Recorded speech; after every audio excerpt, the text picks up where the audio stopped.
Bab berikutnya tentang sudut. Setelah kita belajar garis, kita belajar tentang sudut. Sudut adalah wilayah yang dibentuk oleh dua garis yang bertemu atau berpotongan di satu titik. Ya, menyebabkan satu wilayah ya. Nih, contoh. Ada garis A. Ini garis A terus memanjang. Ada garis C. Garis A dan garis C berpotongan sehingga bertemu di satu titik, yaitu titik B. Nah, titik inilah yang akan menjadi titik sudut nih, si B ini. Nah, sehingga sudut mempunyai satu buah titik dan dua buah kaki sudut. Nah, garis yang tadi bersinggungan ya, yang bertabrakan, garis C ini akan menjadi kaki sudut. Begitu juga dengan garis A. Nah, wilayah yang dimaksud, wilayah yang dibentuk oleh dua garis adalah ini nih. Nih. Jadi dari garis A garis C ketemu satu titik ini membentuk satu wilayah. Nah, wilayah inilah besar sudut yang dimaksud. Nah, sedang lambang sudut itu sendiri hampir sama seperti ini ya. Garis kayak huruf C, tapi ini datar. Bahkan hampir sama dengan seperti lebih kecil ya, lambang lebih kecil. Hanya bedanya kalau lambang lebih kecil, ini di tengah. Nah, jadi titik ini di tengah. Beda ya. Nih, lambang lebih kecil. Sedangkan kalau sudut, ini ke bawah. Set, set. Nah, ini sejajar garis. Sejajar dengan garis. Kalau lebih kecil, ini di tengah. Awas, bedanya lebih kecil sama sudut. Dari dua garis ini, itu bisa membentuk sudut. Dari sini bacanya A, B, C. A, B, C. Sudut A, B, C. Dengan titik tengah B. Atau pakai simbol sudut atau lambang sudut. Sudut A, B, C. Atau bisa juga disebut dari sudut. Kalau dibacanya dari sinar C atau garis C. C, B, A. Nah ini. CBA. Jadi sudut CBA atau lambang sudut CBA. Nah, karena berada di titik sudut, berada di titik B, maka bisa juga disebut sudut B. Jadi yang dibaca itu tengahnya ya, Dek. Tengahnya. Nah, ini kan awalnya. Kalau awal dari C berarti CBA. Kalau awal dari A, ABC. Masuk ke jenis-jenis sudut. Jenis-jenis sudut ada 4. Nah, umumnya sih kalau belajar di SD baru 3 ya. Nah, tapi di beberapa buku pelajaran SD itu sudah ada yang 4. Sampai dengan sudut lurus. Sedang nanti kalau di SMP, kamu belajar sudut itu sampai 5. Nanti ditambah satu lagi sudut refleks. Tapi kita belum sampai situ. Jadi kita sampai sudut lurus terlebih dahulu. 4 dulu ya. Oke, sudut siku-siku ada sudut yang besarnya pas 90 derajat. Di mana sudut ini adalah sudut tegak lurus. Nah, ini membentuk siku. Nah, kayak tangan kan? Ini lengan, ini tangan, membentuk siku. Maka disebut sikut. Siku tegak. Nah, siku. Nah, dari garis A, B, C. Titiknya di sini ya.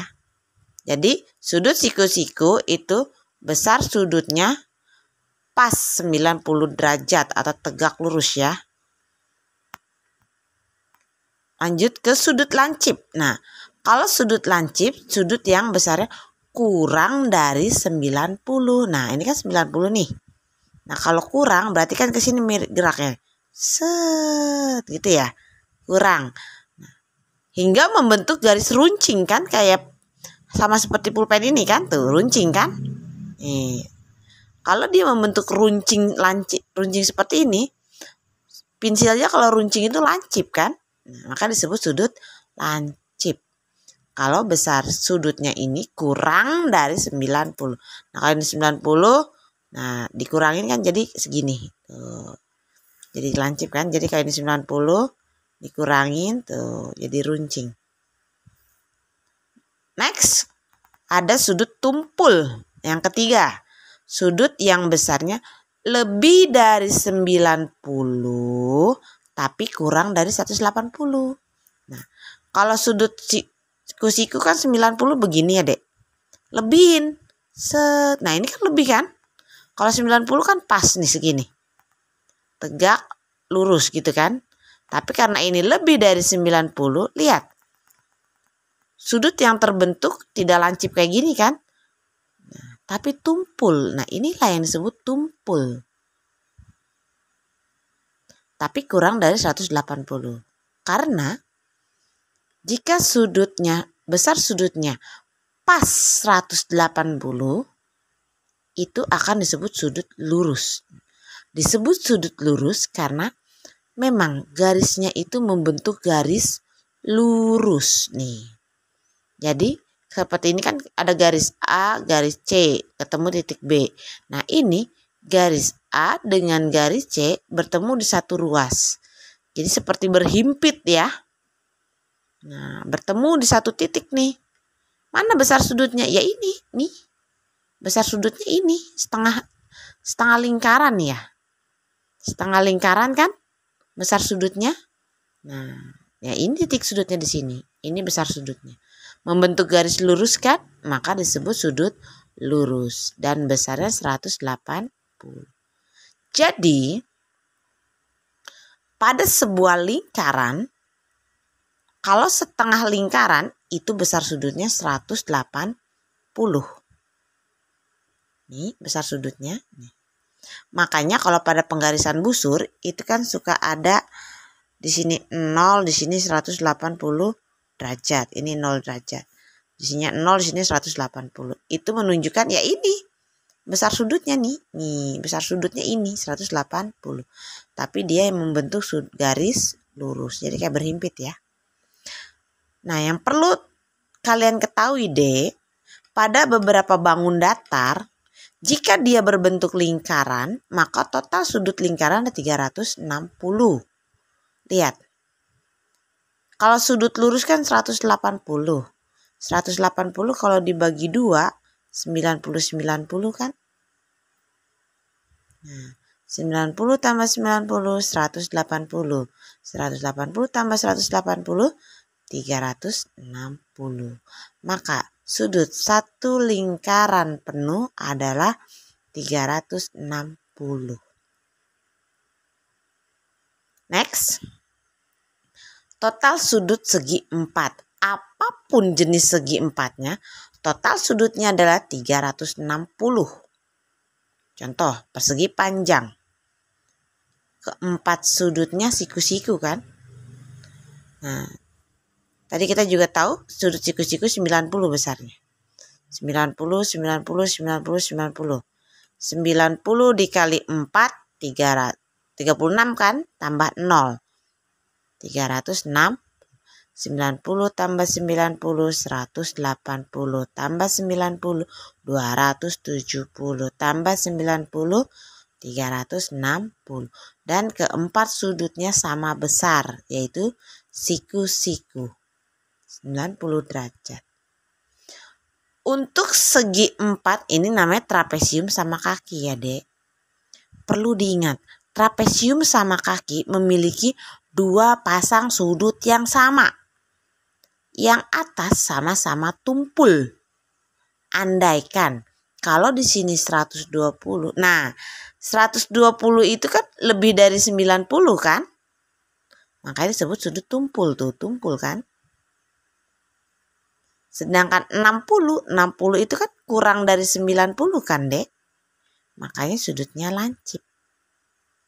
Ciri khas pada trapesium sama kaki, di sudut di kedua atasnya itu sama besar, sama-sama tumpul. Jadi kalau di sini 120, di sini juga 120.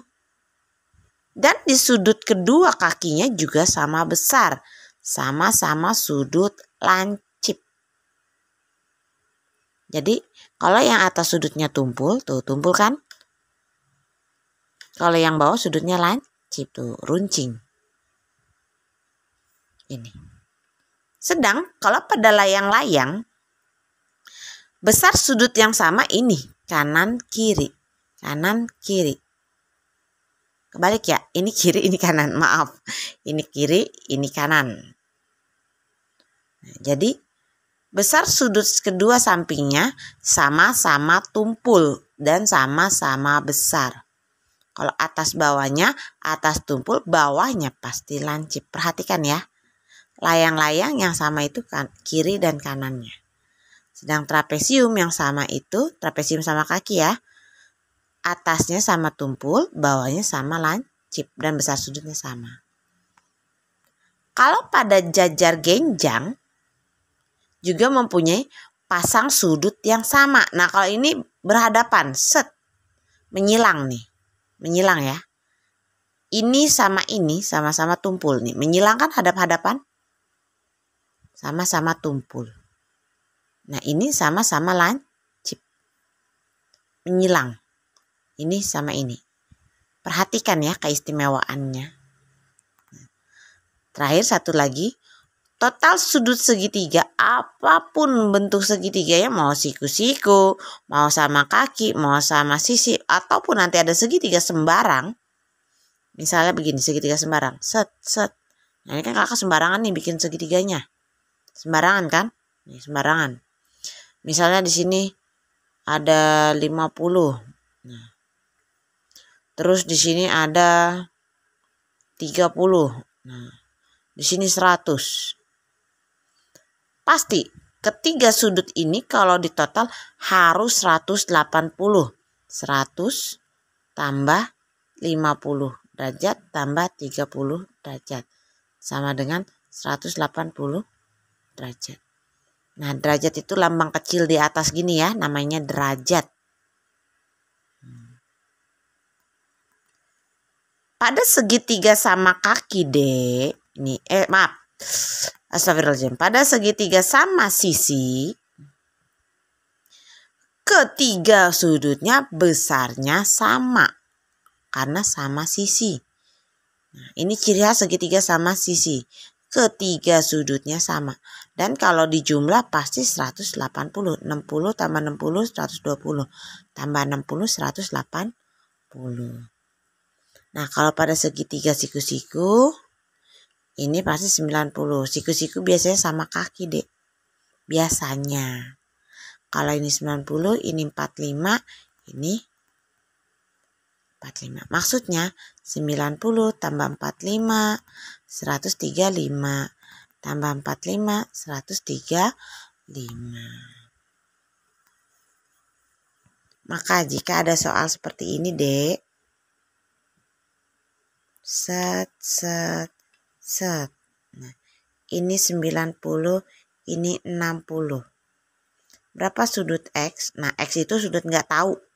Ini berapa yang belum diketahui. Otomatis ini tambah ini harus 180 kan. Nah, total sudut segitiga 180. Nah, kita udah punya ini ditambah. 60 tambah 90 150 ya kan. Nah, artinya ini berapa nih? Ini tambah ini 180. Kita udah punya 150. Berarti kurang 30 lagi. Di sini 30. 30 tambah 90. 30 tambah 60 90. 90 tambah 90 180. Jadi ini tambah ini harus 180. Kalau udah diketahui 2, mencari sudut yang satunya berarti total sudut segitiga 180 dikurang ini tambah ini. Berarti sisanya 30. Ya, itu materi tentang sudut.